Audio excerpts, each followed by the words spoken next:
Picture this: a 12-year-old boy who has never thrown a real punch in his life is dropped into a foreign country, surrounded by people who speak a language he cannot understand, bullied by a teenager who has been trained since childhood to hurt people, and the only person willing to help him is a quiet, unassuming maintenance man fixing a leaky faucet.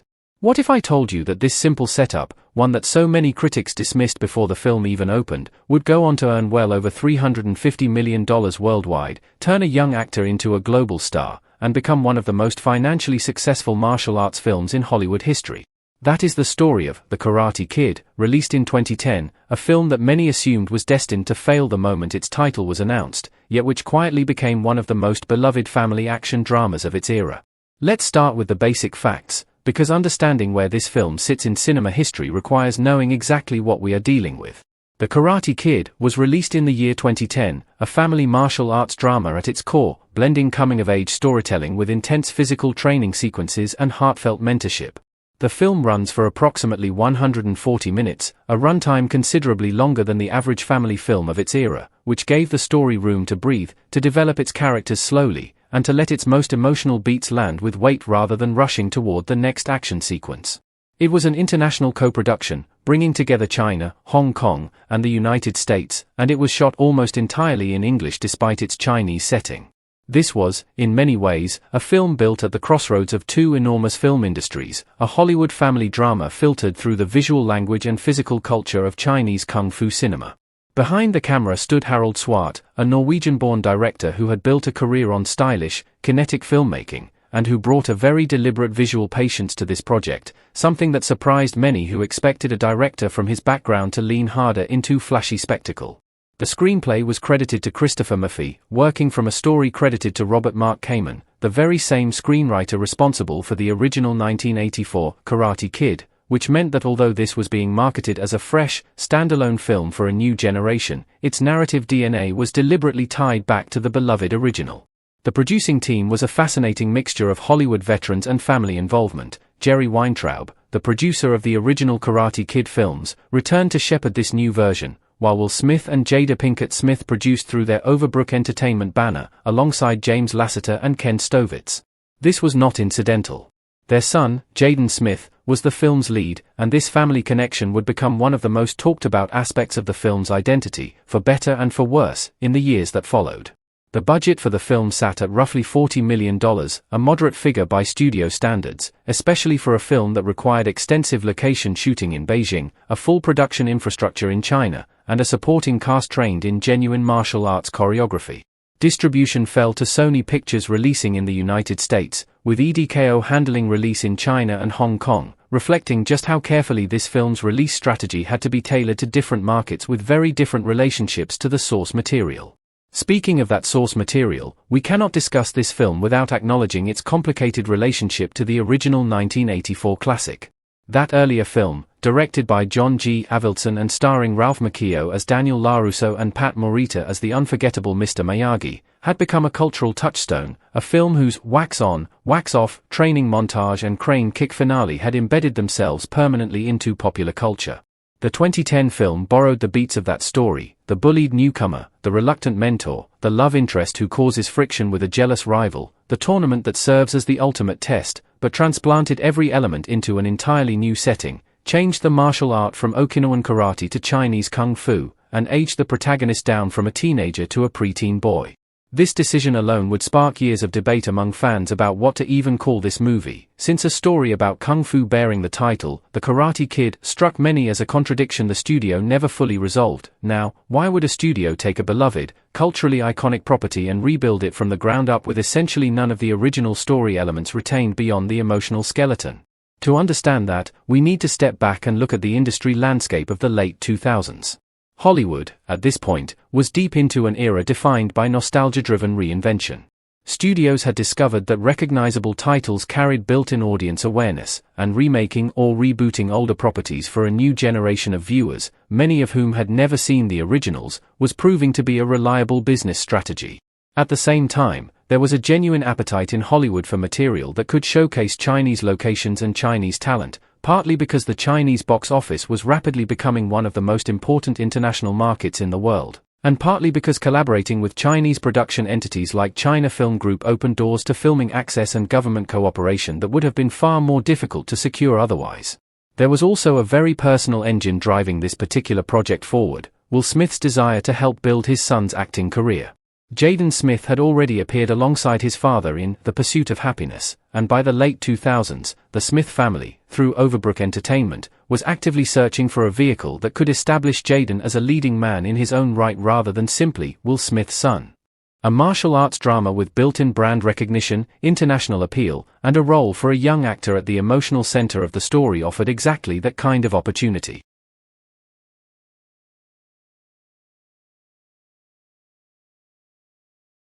Combine that ambition with Jerry Weintraub's enduring affection for the original Karate Kid story, and with Sony's appetite to revive a dormant franchise property, and you can see how several separate motivations converged into a single greenlit production. The development history of this remake, however, was anything but simple or quick.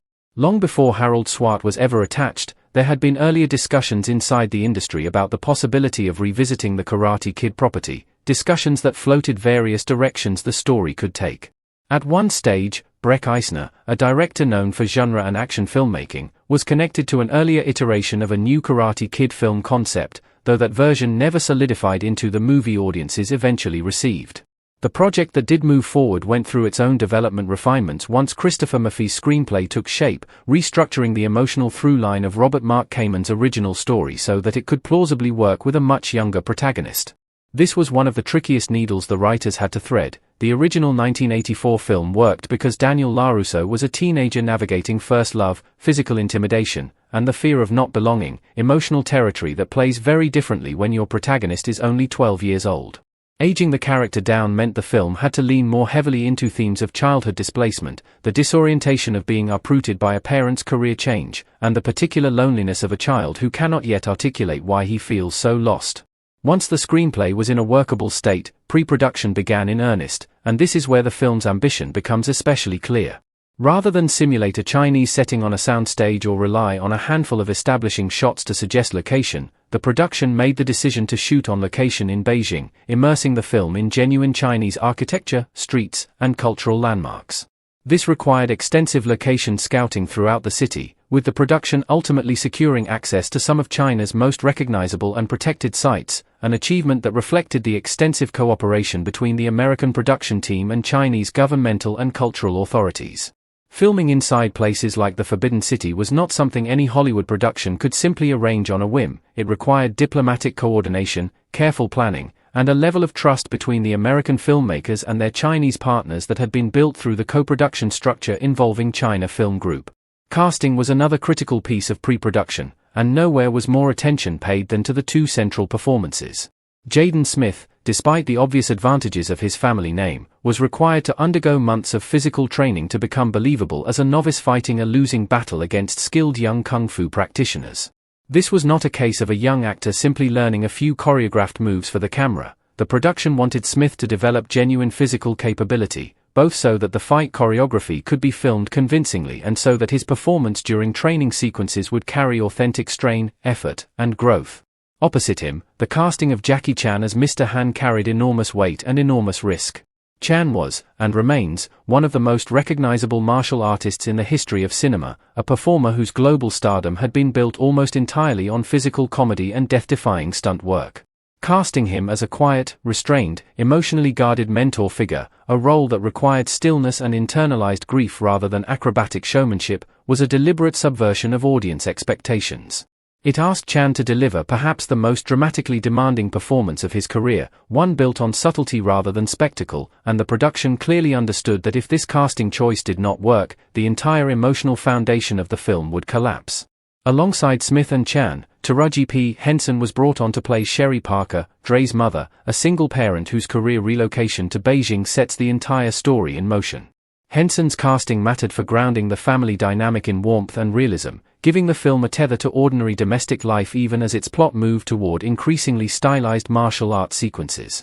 For the role of Maying, the young violinist who becomes Dre's first real connection in this unfamiliar country, the production cast Wenwen Han, a young performer whose chemistry with Smith needed to feel innocent and tender rather than overly mature, given how young both characters were meant to be. And for the film's antagonist, Cheng, the production needed someone capable of embodying genuine menace despite being, in story, only a few years older than Dre. Junwei Wang, a young martial artist with real fighting ability, was cast in that role, allowing the film's confrontations between Dre and Cheng to be staged with a level of physical authenticity that a less skilled performer simply could not have delivered. Training for the production was extensive and, by most accounts, physically demanding for the young cast. Jaden Smith spent considerable time in China prior to filming, working with martial arts choreographers and coaches to build the muscle memory and physical conditioning necessary for the role. This mirrors, in a strange and fitting way, the very story the film tells, a young performer being pushed through rigorous, repetitive physical training under the guidance of experienced mentors, undergoing genuine transformation before the cameras ever rolled. Principal photography itself took place over several months in 2009, beginning in the summer and continuing into the fall, giving the production the time it needed to capture both the intimate character-driven scenes and the large-scale action sequences that would define the film's climax. With the foundation of the production firmly established, let's turn now to the story itself, and let me walk you through the beginning of this film in the kind of detail that captures not just what happens, but why it matters emotionally.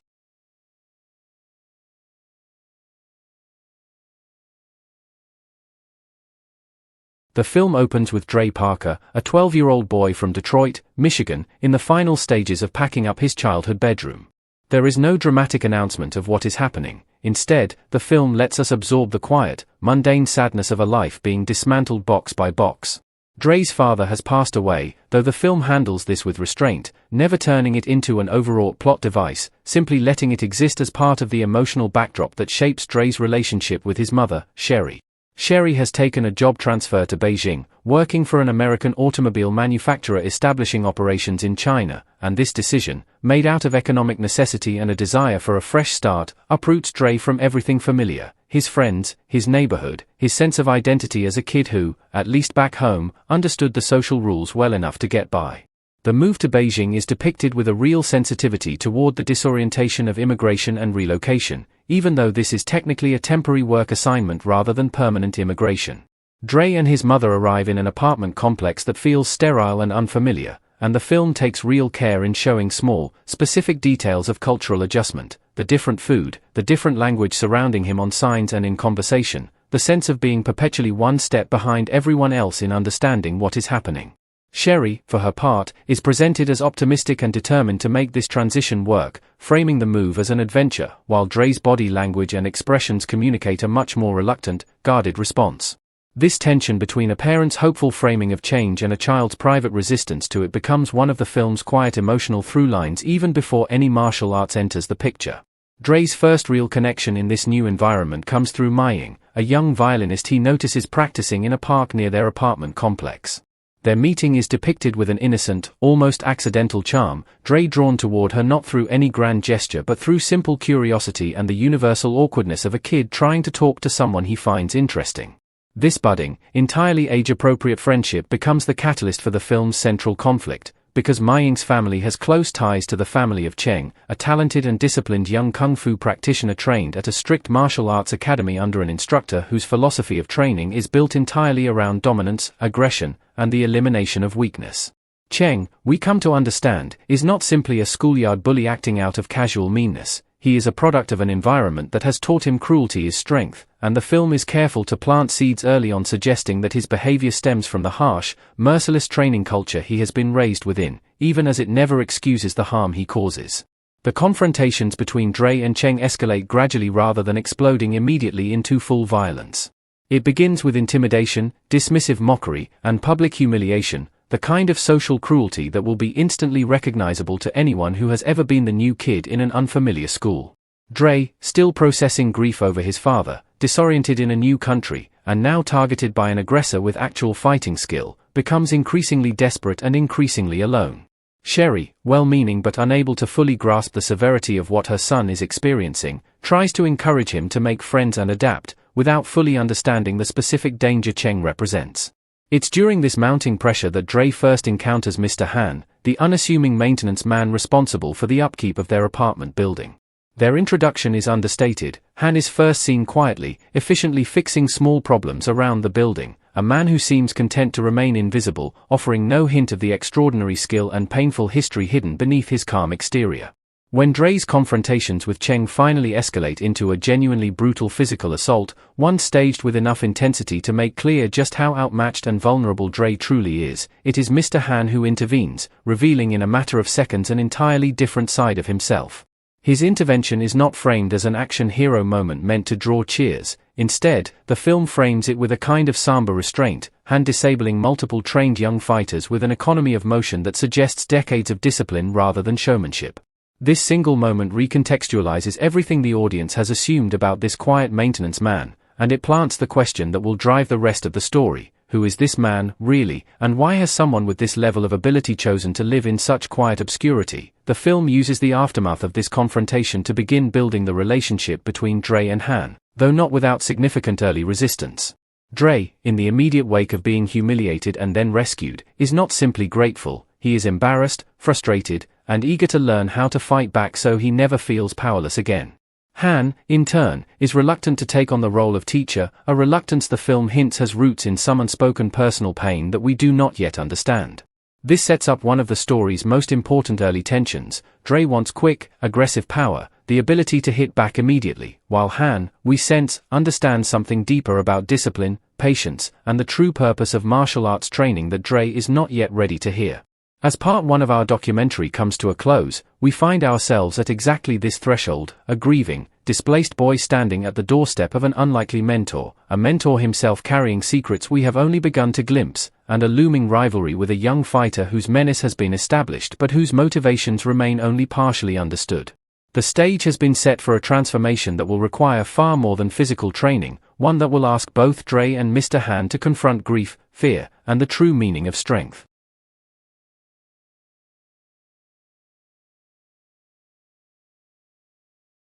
When we left off, Dre Parker had just been saved from a beating by the mysterious maintenance man of his apartment complex, and the true nature of Mr. Han's abilities had just been revealed.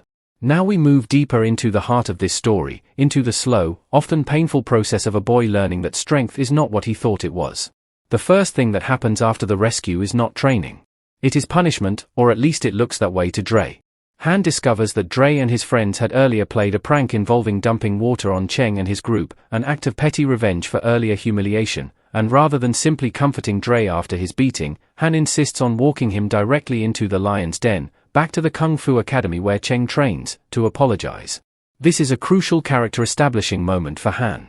He is not interested in escalating conflict or feeding Dre's desire for retaliation. He believes, fundamentally, that de-escalation and accountability come before any discussion of fighting back.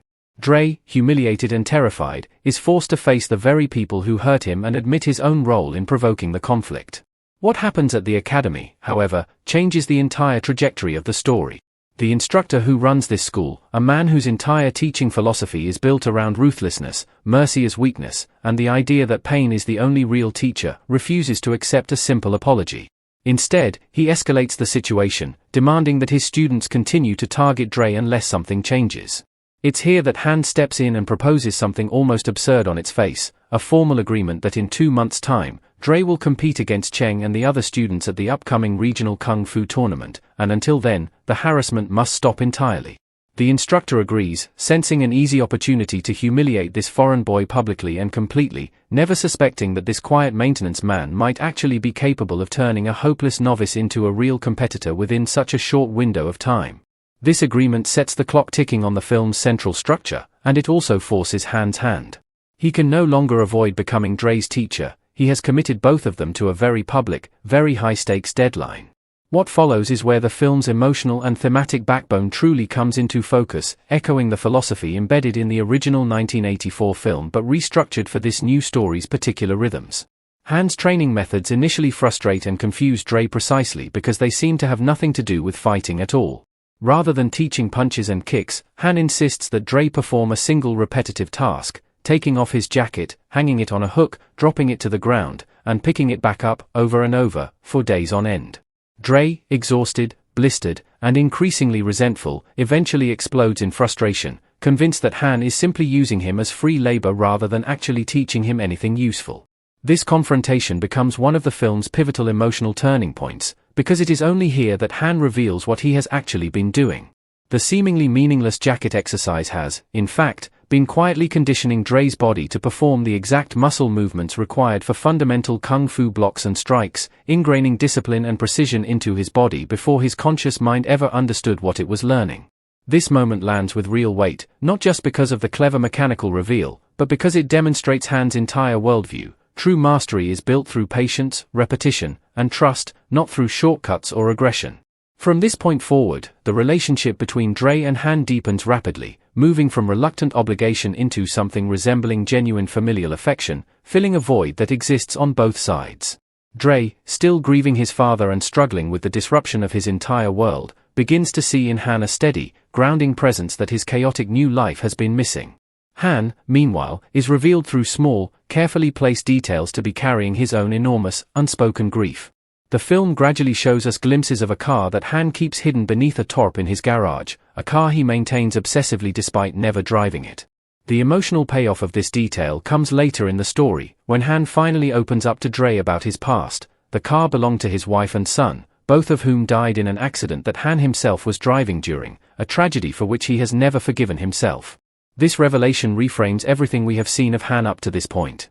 His quiet isolation, his reluctance to get emotionally involved with anyone, his careful avoidance of connection, all of it stems from unprocessed grief and guilt so profound that he has spent years hiding from the possibility of caring about anyone again. Dre's entrance into his life, chaotic and unwanted as it initially seemed, becomes the first crack in the emotional armor Han has built around himself. This mutual healing, Dre learning discipline and self-respect from Han slowly rediscovering the capacity to love and mentor another human being, forms the true emotional core of the middle section of the film. Visually, this stretch of the movie is where the production's decision to shoot extensively on location in China pays enormous dividends.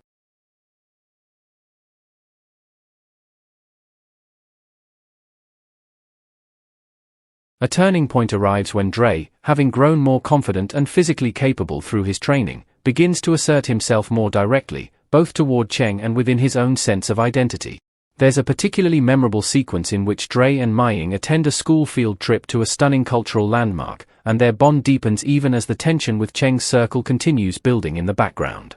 This section of the film also allows for moments of levity and warmth, small comedic beats between Dre and Han, and glimpses of ordinary childhood joy that make the looming threat of the tournament and Cheng's aggression feel all the more consequential by contrast. The middle act builds toward its most dramatic turn when the true depth of Han's personal tragedy is finally confronted head-on rather than merely hinted at. In a moment of drunken, overwhelming grief, likely on the anniversary of the accident that killed his family, Han finally smashes the car he has kept hidden for years, releasing years of suppressed anguish in a raw, devastating outburst. Dre witnesses this collapse, and rather than recoiling from Han's pain, he stays, offering quiet companionship in return for everything Han has given him. This scene functions as the emotional mirror to the earlier jacket training sequence. Just as Han patiently taught Dre through unconventional means, Dre now offers Han something Han has refused to accept from anyone in years: simple, steady human presence in the face of grief. It is one of the most emotionally mature moments in the entire film, asking a young audience to sit with real, adult sorrow rather than glossing over it, and it cements the mentor-student relationship into something closer to a surrogate father and son bond. With this emotional foundation firmly in place, the film accelerates toward its climax. The tournament draws closer, and the tension with Cheng's dojo reaches a boiling point when the instructor, sensing that his authority and reputation are threatened by the prospect of Dre performing well, orders his students to specifically target Dre's legs during an earlier practice sparring session arranged before the tournament, resulting in a serious injury that threatens to derail everything Dre and Han have worked toward. This moment raises the stakes considerably, transforming the tournament from a symbolic test of growth into a legitimate question of whether Dre will even be physically able to compete, and it further solidifies the dojo's instructor as a figure whose philosophy of training without mercy has curdled into something genuinely dangerous rather than simply strict. As we approach the climax of the film, Dre must decide whether to withdraw from the tournament given his injury, or to push forward despite the very real physical risk, driven by everything he has learned about discipline, respect, and inner strength rather than raw aggression. Han, for his part, is faced with his own parallel decision, whether to allow the boy he has come to love like a son to walk into a physically dangerous competition, or to protect him by pulling him out entirely, even if it means Dre never gets the chance to prove to himself, and to Cheng, that he has become someone capable of standing his ground.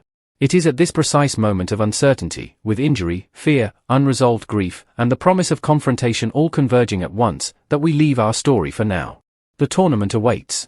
Dre's transformation from a frightened, displaced boy into a disciplined young fighter is nearly complete, but the ultimate test of everything he has learned, both in body and in spirit, is still to come. We left Dre Parker at his most vulnerable moment, injured, uncertain, and standing at the threshold of the very tournament that had been the story's ticking clock from the moment Mr. Han struck his agreement with the ruthless dojo instructor. Now let's finish this story properly, and then spend real time unpacking everything this film was trying to say beneath its surface. Despite his injury, Dre refuses to withdraw from the competition. This decision is framed not as reckless bravado but as something Dre has genuinely earned the right to choose for himself, a reflection of how far he has come from the frightened, powerless boy we met at the beginning of the film.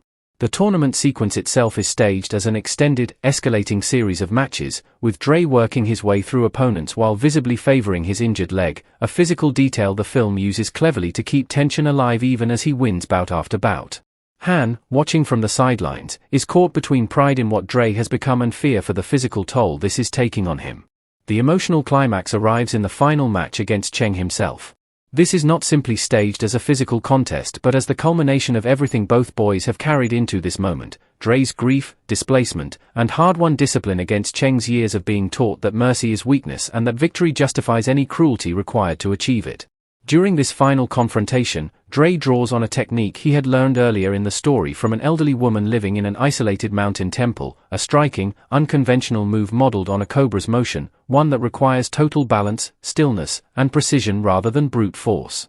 In the film's final decisive beat, Dre executes this cobra-style technique to win the match, a moment clearly designed to rhyme with the crane kick that decided the outcome of the original 1984 film, while still carving out its own distinct visual identity within this new movie's world. The film closes with Dre lifting his trophy, Han watching with quiet, overwhelming pride, and Cheng, in a small but meaningful gesture, offering Dre a bow of genuine respect, suggesting that even the dojo's toxic culture of dominance has been at least partially disrupted by what he has just witnessed.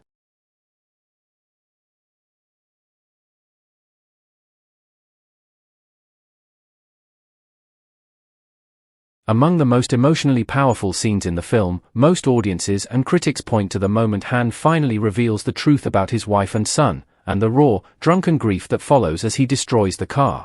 It stands in stark contrast to the film's more crowd-pleasing action beats, offering the kind of genuine adult sorrow rarely afforded this much space in a family-oriented film. Equally memorable is the jacket training reveal, which manages to be both emotionally satisfying and cleverly constructed as a piece of storytelling mechanics.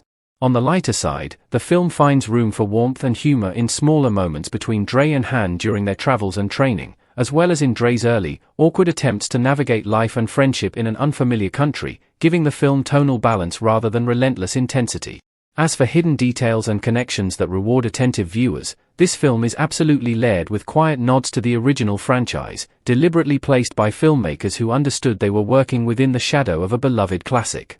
Early in his training, Dre is shown practicing with wooden poles, and during this sequence his silhouette briefly forms the exact shape of the crane kick stance made famous in the 1984 film, a subtle visual wink long before the technique becomes relevant to this story's plot. Mr. Han's teaching style itself intentionally echoes Mr. Miyagi's famous wax-on, wax-off method, translated here into the jacket exercise as this film's equivalent moment.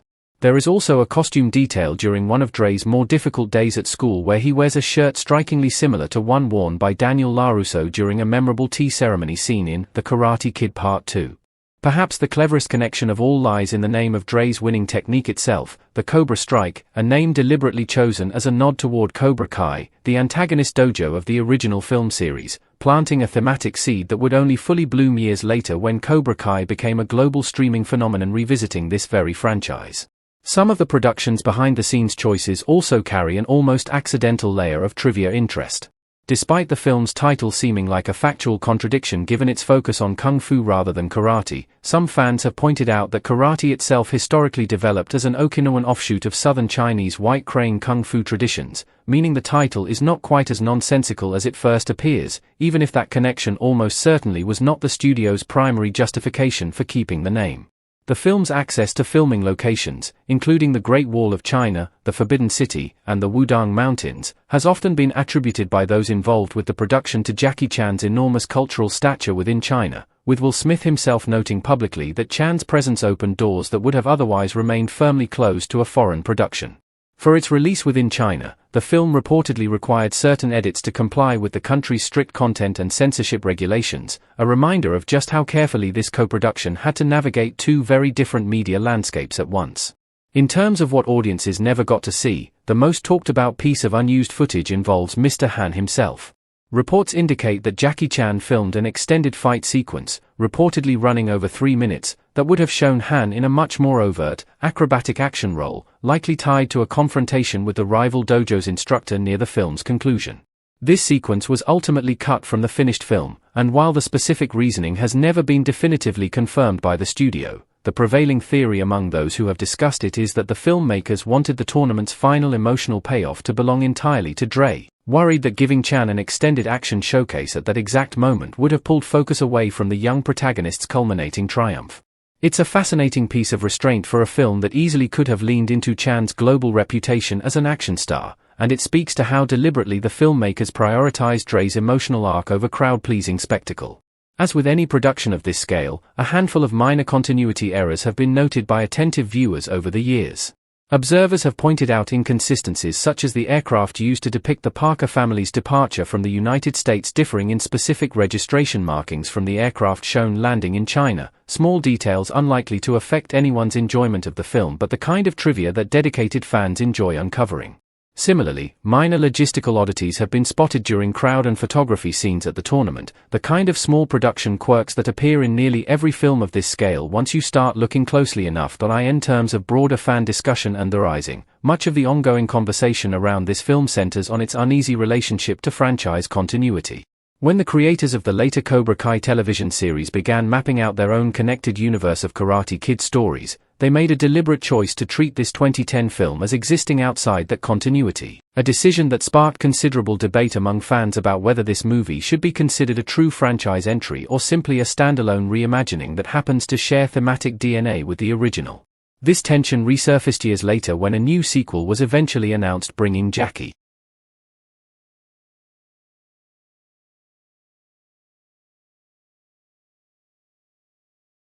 Chan's character into direct contact with Ralph Macchio's Daniel LaRusso, forcing writers to grapple retroactively with plot questions that nobody anticipated needing to answer back in 2010, most notably how Dre came to perform a technique so specifically associated with Mr. Miyagi's lineage despite no established connection between Han and Miyagi's teachings. Fans have proposed various theories to reconcile this, ranging from the idea that certain core martial arts philosophies simply exist independently across multiple teaching lineages, to more elaborate speculation about shared history between Han and Miyagi that the franchise might eventually choose to explore. Ultimately, the life lessons this film offers are stated plainly enough that they need little further interpretation, yet they land with real emotional force because of how patiently the story builds toward them. It argues that genuine strength comes from discipline and self-respect rather than dominance or aggression, that healing from grief requires allowing yourself to be vulnerable with another person rather than isolating yourself in guilt, and that mentorship, real mentorship, is not about handing someone quick shortcuts to power but about walking alongside them through the slow, difficult work of becoming who they are meant to be. It is a film about two people who save each other, disguised as a film about a kid learning to fight, and it is precisely that emotional sleight of hand that elevated this story far beyond what a simple remake of a beloved 80s classic ever needed to achieve. Have you ever wondered what happens when Hollywood takes a universally beloved 80s classic, strips away its iconic California suburban backdrop, packs its bags, and moves the entire narrative halfway across the globe to the bustling, ancient metropolis of Beijing? Back in 2010, Columbia Pictures and Overbrook Entertainment took one of the biggest gambles in modern remake history. The original 1984 Karate Kid was more than just a box office hit, it was a cultural touchstone that defined an entire generation. It gave us the unforgettable wisdom of Mr. Miyagi, the wax-on, wax-off philosophy, and an underdog story that etched itself into the pantheon of cinema history. So, when news broke that a 21st century reimagining was in the works, fans and critics alike were skeptical. How could anyone replace Pat Morita? Why call a movie The Karate Kid if the main character is actually learning kung fu in China? Was this just a vanity project designed to launch a Hollywood dynasty, or was there something deeper, more artistic, and genuinely soulful waiting to be discovered? What unfolded on screen surprised almost everyone, transforming a potential misstep into a sweeping, visually breathtaking cinematic journey about grief, adaptation, respect, and finding one's footing in an unfamiliar world. Released in the summer of 2010, this reimagined coming-of-age martial arts drama ran for a generous 140 minutes. Produced through a collaboration between American studios and Chinese film organizations, the project bridged two distinct cinematic cultures. Columbia Pictures distributed the film globally, while Jerry Weintraub, Will Smith, Jada Pinkett Smith, James Lasseter, and Ken Stovitz served as the primary producing team. At the helm of this massive cross-cultural vessel was director Harold Swart, a filmmaker known for his kinetic visual style and ability to balance humor with heart. The screenplay was penned by Christopher Murphy, based on a story concept crafted by Robert Mark Kamen, the creator of the original 1984 franchise. To bring this ambitious vision to life, the production operated on a reported budget of $40 million. On paper, it was a mid-budget studio feature, but on screen, thanks to unprecedented access to real historical locations across China, it looked like a $100 million epic. The film starred Jaden Smith as young Dre Parker, global action icon Jackie Chan as the reclusive maintenance man Mr. Han, Taraji P. Henson as Dre's devoted mother Sherry Parker, and a cast of exceptionally talented young Chinese martial artists, including Zhenwei Wang as the formidable antagonist Cheng. The story of how this movie came to exist is a fascinating look into the modern Hollywood studio system and the personal vision of one of the world's biggest movie stars. The idea for the remake did not originate in a cold, corporate board meeting at Sony or Columbia Pictures, it actually began at home with Will Smith. Watching his young son Jaden practice martial arts and exhibit an innate passion for physical performance, Will realized that the core emotional engine of the 1984 classic, a fish-out-of-water story about a young boy needing guidance from an unexpected mentor, was entirely timeless. However, repeating the exact same storyline in Reseda, Los Angeles, would feel derivative and unnecessary. The world had changed dramatically since the 1980s. Globalism was expanding, China was rapidly emerging as a central player in global culture and cinema, and audiences were hungry for fresh visual landscapes. Will Smith envisioned a story where the cultural barrier wasn't just a move across the country, but a complete leap across the ocean into a culture with thousands of years of tradition, language, and martial heritage. Studio executives at Columbia Pictures recognized the tremendous potential of this concept. By relocating the story to China, the film could offer something rare for a mainstream Western release, an authentic, visually stunning tour of modern and ancient China, filmed directly on location with the cooperation of local authorities. It wasn't just an underdog sports story anymore, it was a narrative about cultural immersion, overcoming isolation, and finding universal human connection through shared discipline. However, the project faced immediate narrative and technical questions, chief among them being the title itself. In China and several Asian markets, the film was marketed under titles that directly translated to the Kung Fu Dream, which reflected the actual martial art depicted in the film.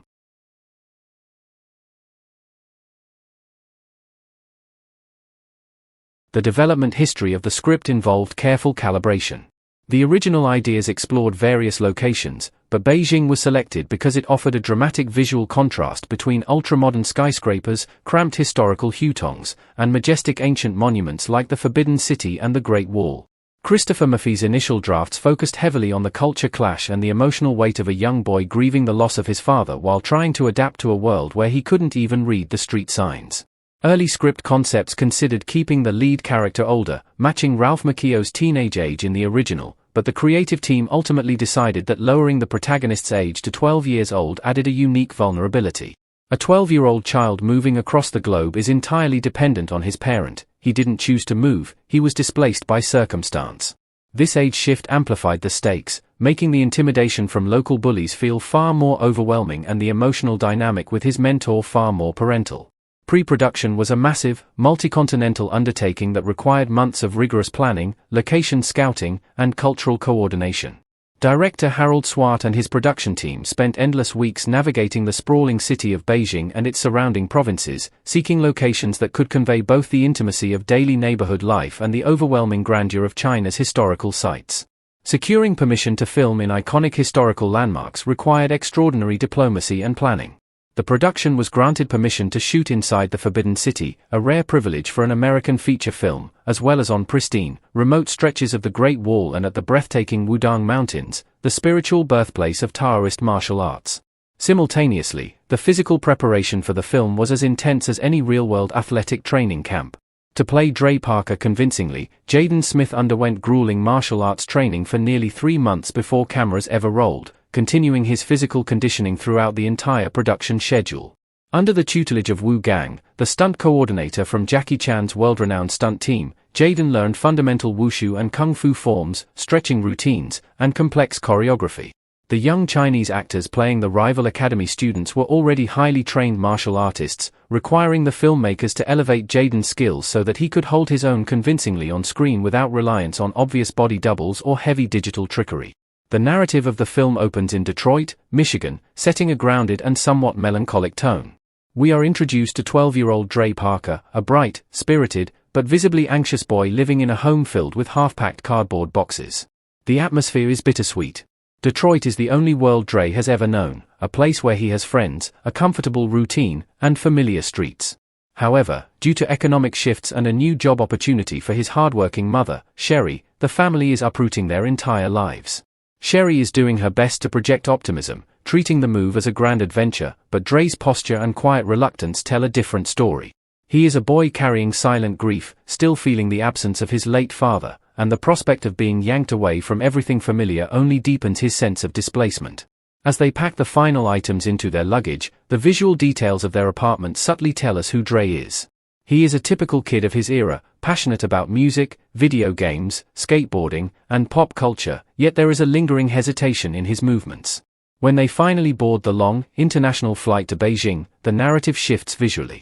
The gray, industrial, and familiar urban backdrop of Detroit gives way to stunning, aerial perspectives of the sprawling metropolis of Beijing, a city where soaring modern skyscrapers stand in stark contrast to ancient architectural monuments. Upon landing, the sheer scale of the new environment hits Dre immediately.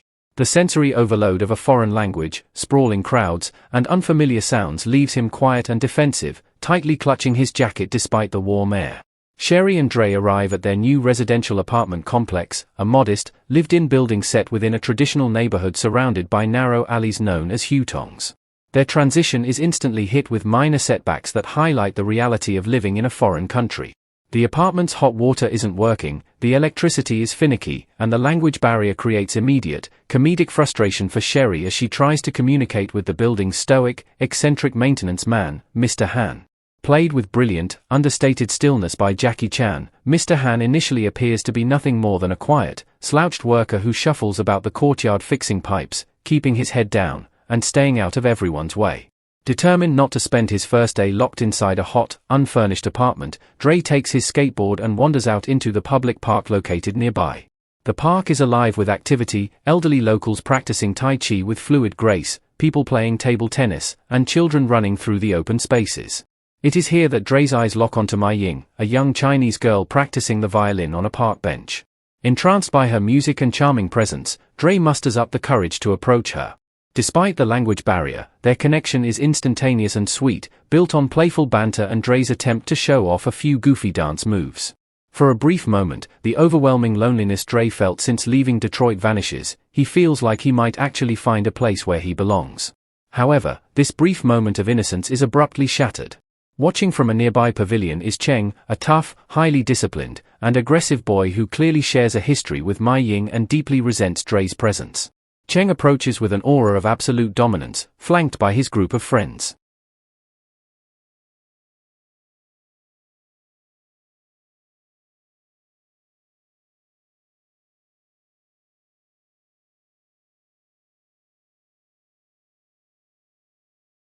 When Cheng rudely interrupts Dre and Mai Ying's conversation, pushing Dre's boundary, Dre tries to stand his ground. Raised in Detroit, Dre isn't one to back down easily, but he completely underestimates the physical mastery of his opponent. Cheng is not just a neighborhood bully, he is an elite martial artist. Before Dre even realizes what is happening, Cheng sweeps his legs and grounds him with terrifying speed and precision. Dre attempts to defend himself, but his wild, unrefined swings are effortlessly parried. Cheng delivers a series of harsh strikes, leaving Dre bruised, humiliated, and gasping for breath on the dirt ground as Mai Ying is pulled away by her worried family. Dre returns to the apartment bruised both physically and emotionally. Trying to hide his injuries from his fiercely protective mother, he makes excuses for his black eye and retreats into his room, feeling completely isolated in a city that now feels hostile and dangerous. The next morning marks his first day at the international school. While the school offers a familiar academic environment, the journey to and from class becomes a daily gauntlet of fear. Dre discovers that Cheng and his crew attend the same educational complex and dominate the surrounding streets. Everywhere Dre turns, Cheng's presence looms over him, a constant reminder of his vulnerability and physical inadequacy. In an effort to adapt and perhaps defend himself, Dre visits a local martial arts school, eager to learn how to fight back. However, his hope transforms into horror when he looks through the glass windows of the Fighting Dragon studio.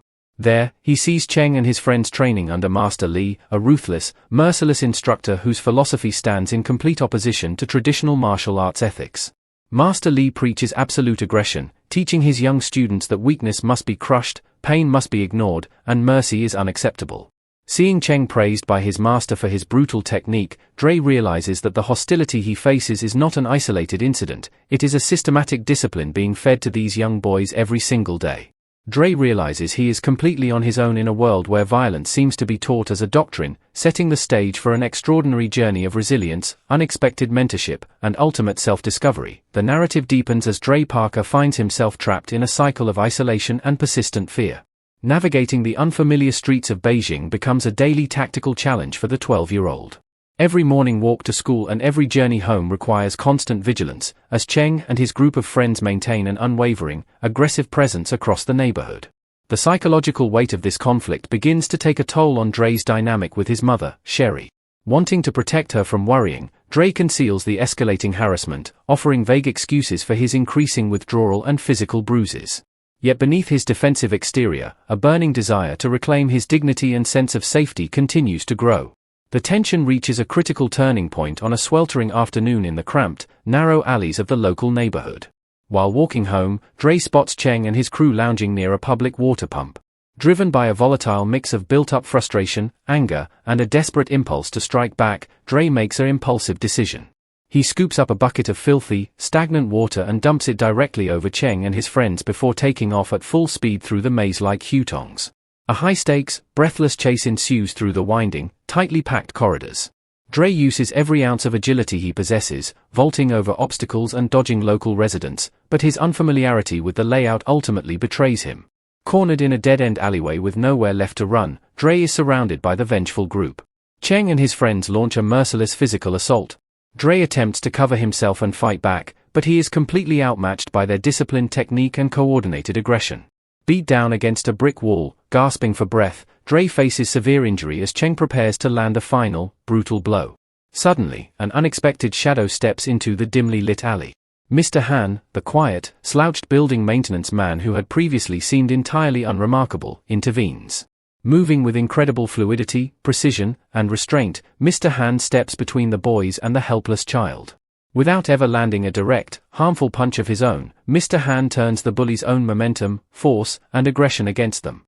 Using subtle dodges, redirects, open palm deflections, and swift sweeps, he disarms and neutralizes the entire group in a matter of seconds. The young martial artists, stunned and thoroughly disoriented by this display of effortless mastery, scatter into the main streets, leaving the alley in absolute silence. As Dre lies on the ground, bruised and breathless, he looks up at the elderly maintenance man in absolute astonishment. The quiet worker who spent his days fixing pipes and collecting trash is revealed to be a master of traditional kung fu. Mr. Han carries the injured boy back to his modest home, where he administers traditional Chinese medicine, using heated cupping therapy to treat Dre's severe bruises. Fascinated by what he witnessed and desperate to defend himself, Dre immediately begs Mr. Han to teach him how to fight. Mr. Han initially refuses. He explains that martial arts are not intended for revenge, violence, or settling petty personal disputes.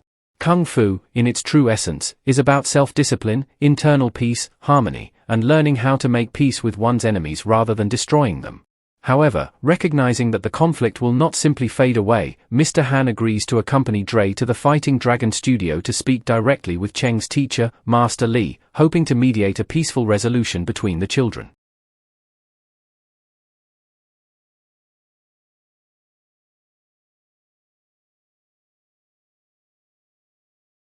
When they enter the sleek, imposing hall of the Fighting Dragon studio, the stark contrast between two opposing martial arts philosophies becomes immediately clear. Master Lee runs his school like an aggressive military unit, instilling cold ruthlessness, absolute dominance, and zero tolerance for weakness in his young students. When Mr. Han politely requests that Master Lee instruct his students to leave Dre alone, Master Lee responds with contempt. He demands that either Dre or Mr. Han fight his students on the spot to prove their worth, declaring that in his school, no one backs down from a challenge. Recognizing that a direct fight in that moment would only lead to further violence, Mr. Han proposes a formal, honorable compromise. Dre will enter the upcoming Open Youth Wushu tournament to compete against Master Lee's students in a controlled, official setting.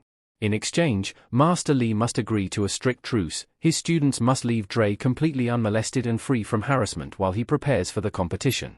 Sensing an opportunity to publicly humiliate both Dre and his defender on a formal stage, Master Lee accepts the terms, warning that if Dre fails to show up at the tournament, severe consequences will follow.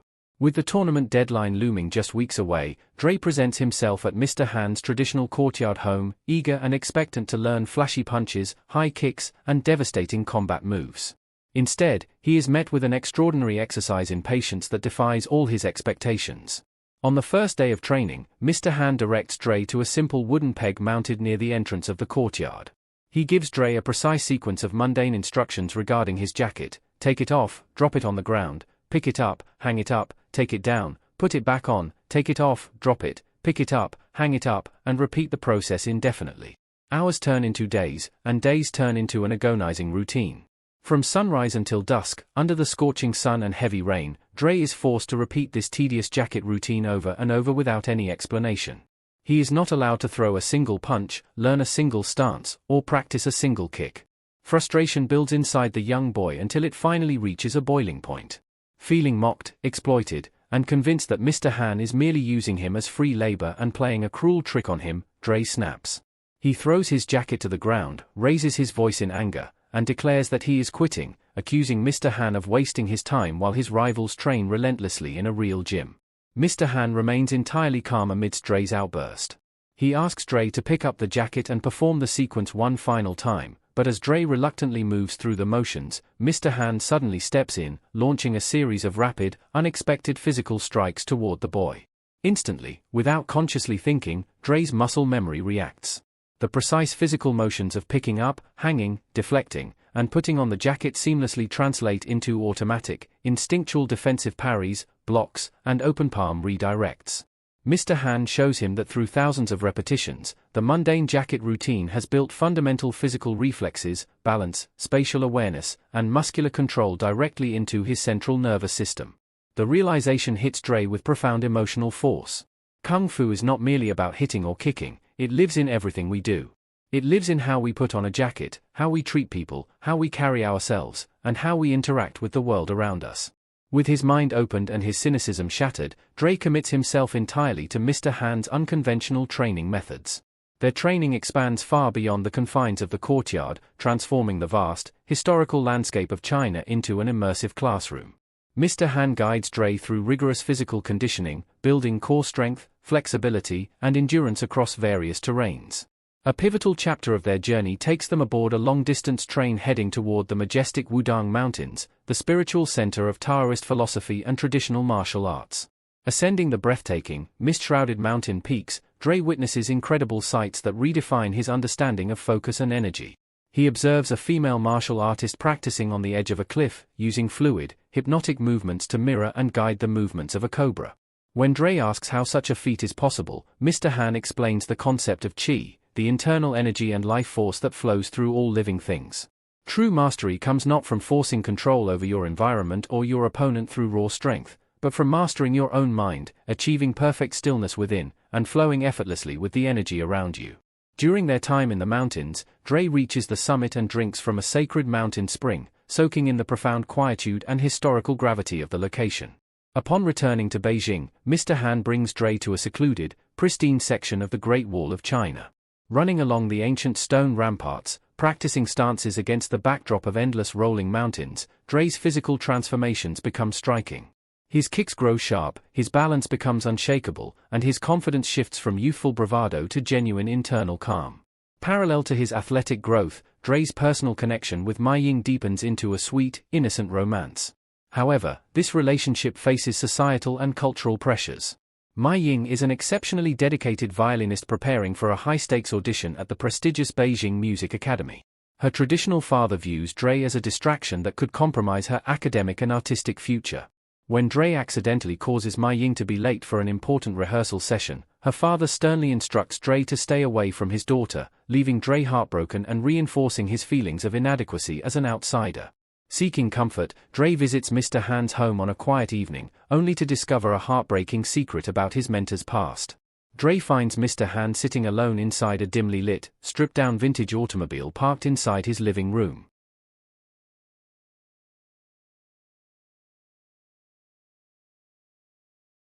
The atmosphere is heavy with grief.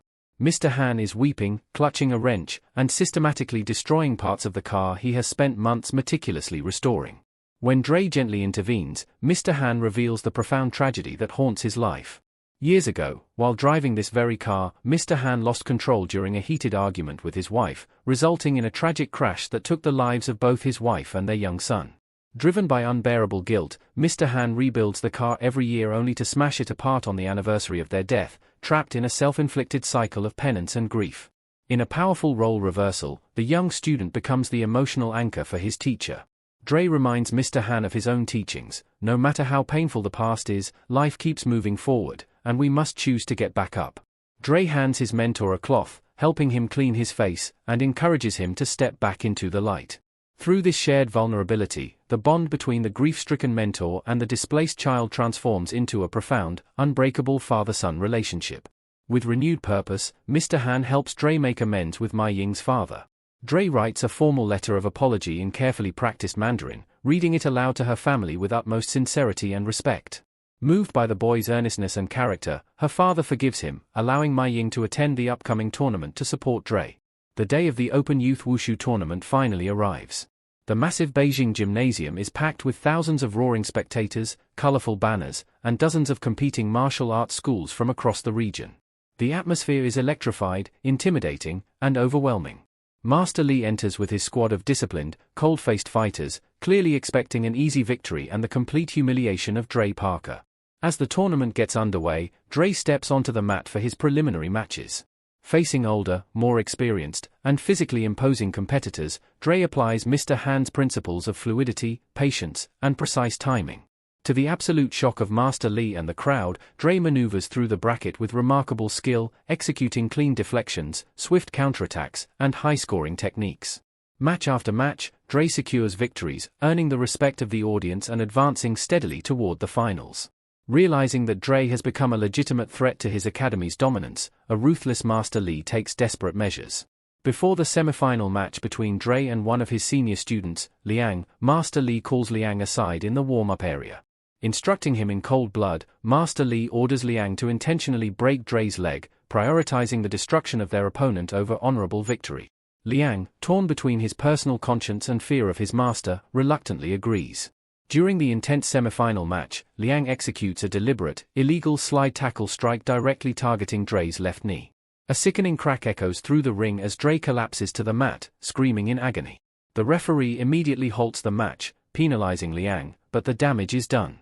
Medical personnel rush to the ring and carry a severely injured, weeping Dre into the medical room, while Master Li watches from the sidelines with a cold, triumphant glare. Inside the quiet treatment room, the tournament doctor examines Dre's severely swollen leg and declares that he cannot continue, officially ruling him out of the final match against Cheng.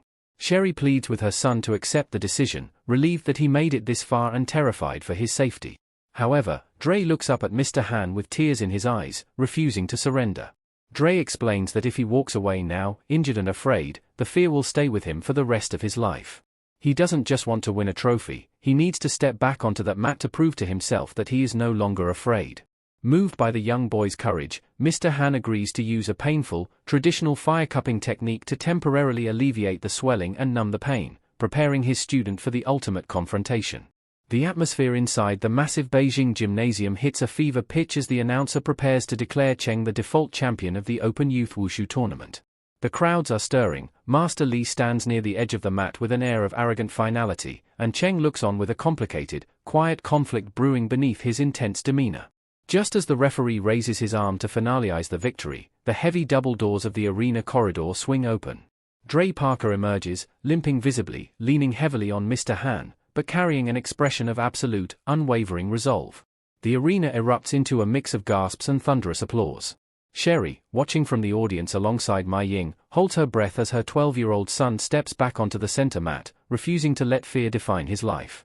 The final match begins with immediate, blinding intensity. Master Li shouts brutal instructions from the sidelines, ordering Cheng to target Dre's severely injured left leg without mercy. Cheng launches a ferocious sequence of high-speed kicks and aggressive combinations.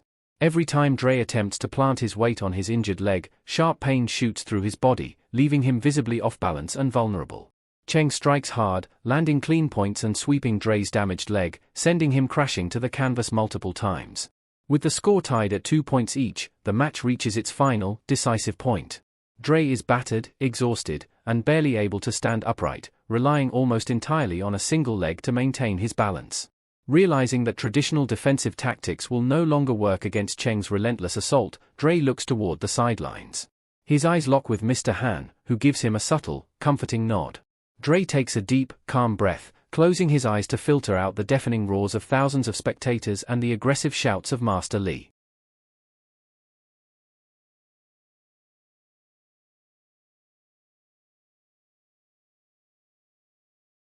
He enters a state of profound mental stillness, channeling the Taoist philosophy of Qi he witnessed on the high peaks of the Wudang Mountains. Opening his eyes, Dre lifts his arms into a fluid, hypnotic, mirror-like stance, balancing entirely on his uninjured right leg, recreating the form of the snake stance he had seen practiced near the cliffside. Cheng, frustrated by Dre's calm demeanor and eager to end the fight, charges forward with full momentum, throwing a powerful flying kick aimed straight at Dre's head. Time seems to slow down inside the arena. Waiting until the absolute last fraction of a second, Dre relies on the automatic muscle memory forged through months of rigorous jacket training and mountain practice.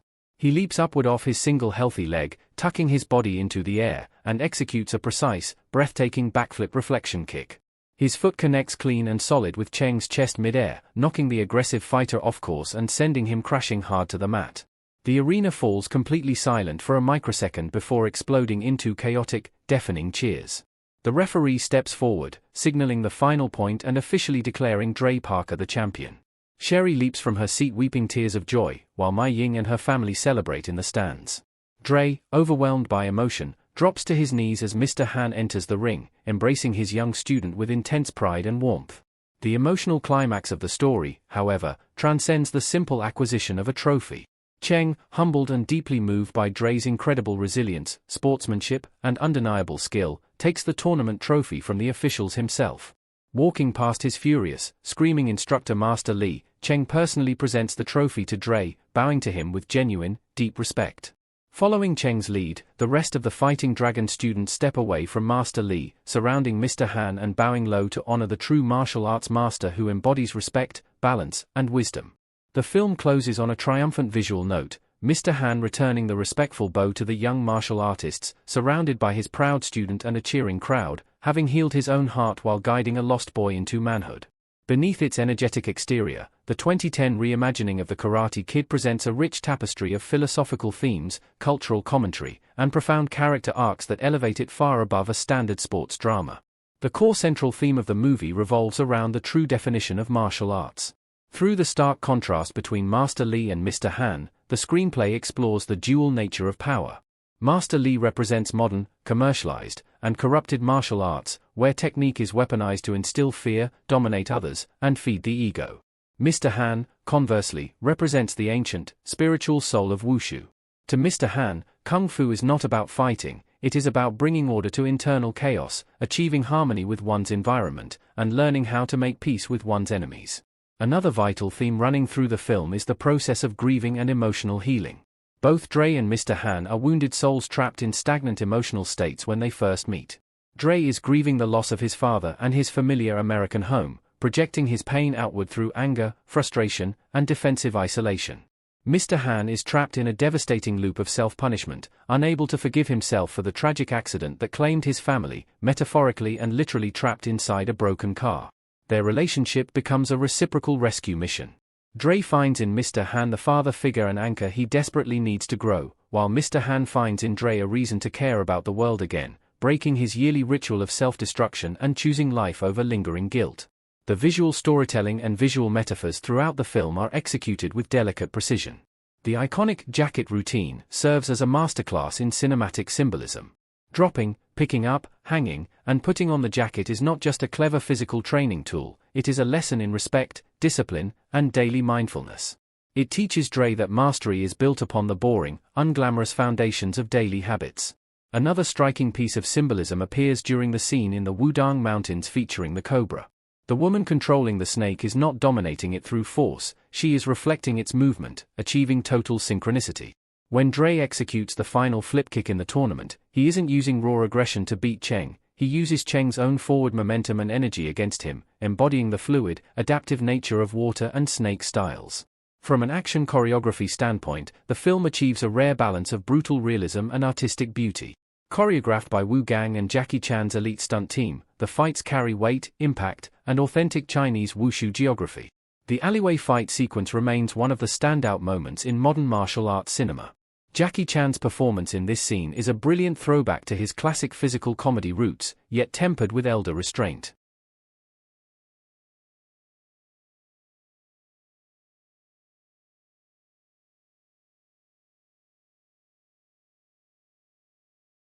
He neutralizes half a dozen aggressive teenagers without ever throwing a single damaging punch, using jackets, backpacks, doors, and the boys' own momentum to disarm them.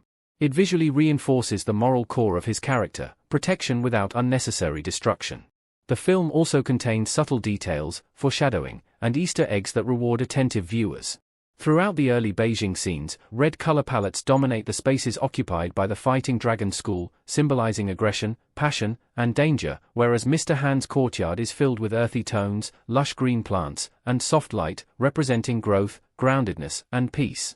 Additionally, the small detail of Dre struggling to adapt to chopsticks early in the film mirrors his initial inability to grasp the flow of kung fu. As his training progresses and his mind settles, his physical coordination in daily life, including eating and speaking basic Mandarin, improves in direct correlation.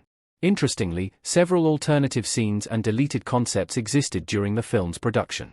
In an extended alternate ending filmed for international markets, Master Li attempts to physically attack Cheng on the tournament floor after the young boy presents the trophy to Dre. In this deleted resolution, Mr. Han steps in one final time, confronting Master Li directly in front of the entire arena and effortlessly blocking his strike before delivering a swift, non-lethal counter that completely humbles the corrupt instructor in public. While this scene offered a cathartic physical payoff, director Harold Swart ultimately chose the theatrical cut's quieter, more emotional ending, believing that the young student's choosing to bow to Mr. Han was a far more powerful symbolic defeat for Master Li than a physical beatdown. The film's attention to detail is matched by its rich cultural showcase. By filming on location across China, the production captures authentic nuances of daily life in Beijing, from the early morning quiet of public parks filled with elders practicing Tai Chi, to the bustling energy of night markets, to the sacred, quiet majesty of the Wudang Mountains. These real-world backdrops ground the narrative in a tangible reality, allowing the audience to experience the same sense of awe, alienation, and eventual belonging that Dre feels throughout his transformational journey. Ultimately, the ending of the 2010 Karate Kid resonates because it reframes what it means to win. The ultimate victory is not the gold trophy sitting in Dre's hands, nor is it the defeat of a rival. The true victory is Dre standing on his own 2 feet, unbroken by circumstance, having conquered his internal fears, earned the respect of his peers, and helped his beloved master find a reason to smile again. The journey to bring the 2010 reimagining of the Karate Kid from initial concept to global multiplexes is a masterclass in modern cross-cultural filmmaking, international diplomacy, and physical dedication. The production official announcement sent ripples through the entertainment industry in November 2008 when Sony Pictures and Overbrook Entertainment confirmed that a contemporary version of the 1984 classic was officially in active development. From the very start, the casting process was pivotal to the project's success, with the creative team looking for a young lead who possessed a rare blend of charm, emotional depth, and raw athletic potential. Jaden Smith, who had previously delivered a critically acclaimed dramatic performance alongside his father in The Pursuit of Happiness, was selected for the role of Dre Parker. While skeptics initially questioned whether a 12-year-old could carry such a physically demanding feature, Jaden's dedication to the role proved to be absolute. Finding the ideal mentor character was a far more daunting task, as replacing the legendary Pat Morita's iconic Oscar-nominated portrayal of Mr. Miyagi seemed virtually impossible. The filmmakers realized that attempting to replicate Miyagi would be a creative mistake. Instead, they needed a global icon who brought his own distinct cinematic legacy, warmth, and martial arts authority. Global action superstar Jackie Chan was the studio's absolute top choice from day one for the role of Mr. Han. For Chan, who was accustomed to playing high-energy, fast-talking action heroes, the role offered a rare and welcome opportunity to showcase his dramatic range as a somber, grieving man whose martial arts mastery was matched by profound internal pain. Casting the supporting roles required extensive searches across both Hollywood and Asia. Academy Award nominee Taraji P. Henson was cast as Dre Parker, bringing immediate warmth, humor, and fierce maternal protectiveness to the film. Meanwhile, casting the young antagonist Cheng and his fellow student martial artists required auditing thousands of highly trained young athletes across China. Emerging martial artist Chenwei Wang was ultimately chosen to play Cheng after impressing the directors with his extraordinary physical speed, sharp technique, and intense screen presence. The character preparation for the film was as demanding as any real-world elite athletic camp. Nearly 3 months before principal photography commenced, Jaden Smith began an intense, disciplined martial arts regimen under the direct tutelage of Master Wu Gang, the head coordinator of the legendary Jackie Chan stunt team. Daily training sessions consisted of hours of stretching, fundamental wushu stances, balance exercises, core conditioning, and complex combination sequences. Because the young Chinese actors playing his rivals were seasoned, lifelong martial artists, Jaden had to work tirelessly to ensure that his movements on screen matched their high level of speed and authenticity without reliance on heavy editing or body doubles. Concurrently, Jackie Chan worked closely with director Harold Swart to develop a grounding, restrained fighting style for Mr. Han, stripping away his signature comedic physical props to focus on pure, minimalist defensive redirects. The production design, set design, and costume design worked in harmony to create a visual bridge between contemporary urban life and traditional Chinese heritage. Production designer Michelle Carlin meticulously mapped out environments that reflected Dre's emotional journey.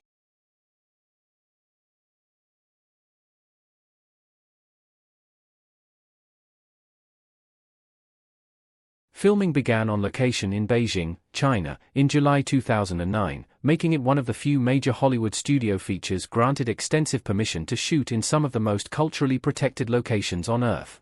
Securing permits required delicate international diplomatic coordination and absolute respect for local historical heritage.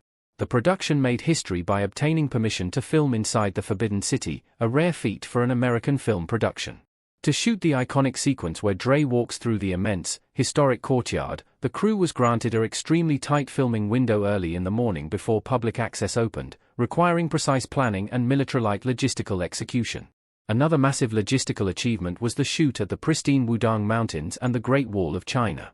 Filming on top of the ancient stone ramparts of the Great Wall required the cast and crew to manually haul heavy camera equipment, cranes, and lighting setups up steep mountain stairs, as vehicles were strictly prohibited on the historic monument.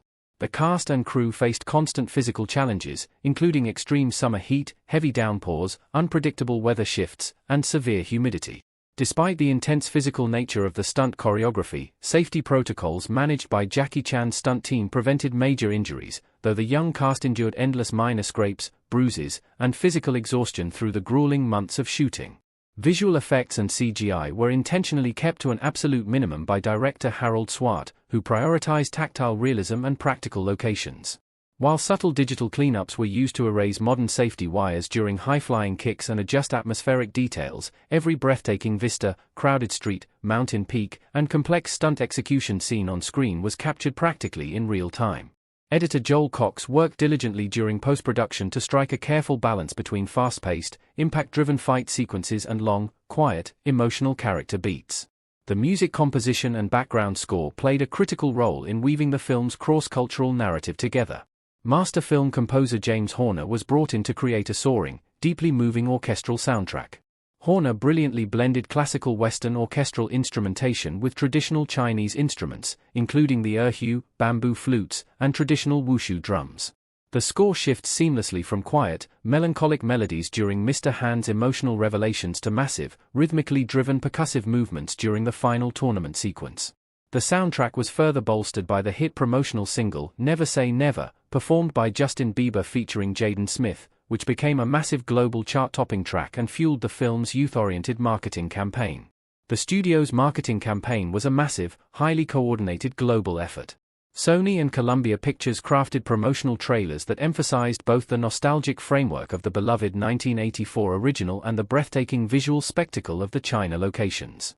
Highlighting Jackie Chan in a grounded, dramatic role generated immense curiosity among longtime action fans, while Jaden Smith's dynamic presence appealed directly to a new generation of younger filmgoers. The world premiere took place in Westwood, California, followed by high-profile international premieres in Beijing and across Europe, where both critics and industry insiders praised the film's extraordinary production values, emotional depth, and spectacular martial arts execution, setting the stage for a triumphant worldwide release. When The Karate Kid premiered in theaters across North America on June 11, 2010, the film defied even the most optimistic industry projections. Going head-to-head against heavyweight summer blockbusters, the film opened at number 1 at the domestic box office, grossing a stunning $56 million in its opening weekend alone. This massive opening proved that the combined star power of Jackie Chan, the fresh charisma of Jaden Smith, and the enduring global resonance of the brand were an unbeatable combination. The film's commercial run remained exceptionally strong throughout the summer season. Domestic box office receipts ultimately reached over $176 million, while international markets added another $258 million. Worldwide, The Karate Kid accumulated a staggering total of over $359 million against its modest $40 million production budget. The film became an unqualified financial triumph for Columbia Pictures and Overbrook Entertainment, yielding massive profit margins and ranking among the highest-grossing martial arts dramas in cinema history. Audience response was overwhelmingly enthusiastic from the moment the credits rolled. CinemaScore, which measures opening night viewer reactions, awarded the film a rare and coveted A grade, reflecting tremendous word-of-mouth appeal. On major aggregation platforms like Rotten Tomatoes and IMDb, the movie maintained strong approval ratings, with viewers praising its spectacular cinematography, emotional depth, and impressive martial arts choreography. Critical reviews were similarly favorable, with many film critics admitting that while they initially approached the remake with skepticism, the sheer heart of the story, coupled with Jackie Chan's surprisingly quiet, dramatic performance, thoroughly won them over.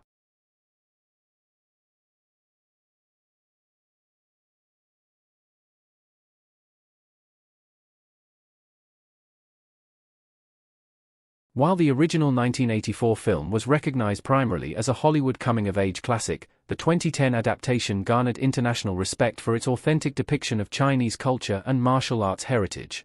Jackie Chan received widespread acclaim from critics worldwide, with many noting that his subtle, emotionally charged portrayal of Mr. Han represented one of the finest dramatic turns of his storied multi-decade career. Jaden Smith's performance earned him several youth and breakthrough performance accolades, solidifying his status as a promising young talent in major studio filmmaking. In the years following its release, the cultural footprint of the 2010 film continued to expand globally. The movie became a staple on television broadcasts, home video releases, and digital streaming platforms, attracting successive waves of new viewers. Beyond its immediate box office metrics, the film played a subtle yet significant role in fostering cross-cultural cinema collaborations between Hollywood and Asian film markets, demonstrating that stories set in distinct international locations could achieve monumental global success. The legacy of the 2010 film lives on as a shining example of how to execute a modern remake with integrity, passion, and respect for its source material. Rather than settling for a cheap, shot-for-shot clone of the original, director Harold Swart and his creative team took a beloved narrative archetype and transplanted it into a rich, sprawling new environment, resulting in a film that stands proudly on its own merits. More than a decade later, the image of a young boy learning discipline on the Great Wall of China and a grieving master finding redemption remains an enduring, inspirational highlight of 21st-century cinema.